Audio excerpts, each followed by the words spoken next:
So if somebody wants to become a Azure engineer, cloud engineer, security engineer, what should they learn first, or what should be the career path, or something you want to advise? Yeah, if you just like, say you're new to IT or you're looking to transition in IT and you don't have that background, I'd say at least in the Microsoft ecosystem, right, taking those foundational courses. Honestly, I find a lot of the content these days on Microsoft Learn to be quite good, and a lot of times Microsoft will run free, certification and like AZ 900 or, MS 900. But it also it can be a lot to get into. I think some of those roles that really like help desk, potentially can really help inform you as to what the user experience is. And I think in ways that can also help you, right, sort of build this empathy for our end users, which is a good sort of on-ramp right into the cloud to, like if you've been, say, working as a sysadmin with Active Directory for a long time, I'd almost say just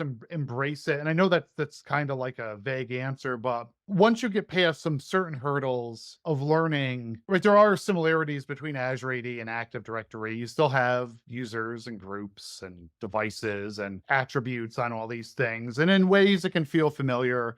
I think it's trying to look at what modern authentication with SAML and OpenID Connect is like compared to, Kerberos or LDAP.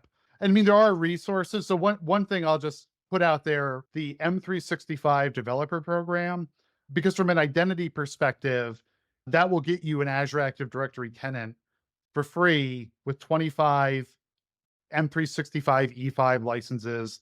And as long as you're active in that thing, right, it's all on that M365 license side of the house. But I mean, you'll be able to get exposure that you'd get in an enterprise, right? Build up that lab. At home, I have Box running ESX, and the domain controller, and Azure AD Connect, and all that sort of stuff. So I can, actually see what things are going to be like, before you'd go play around in production.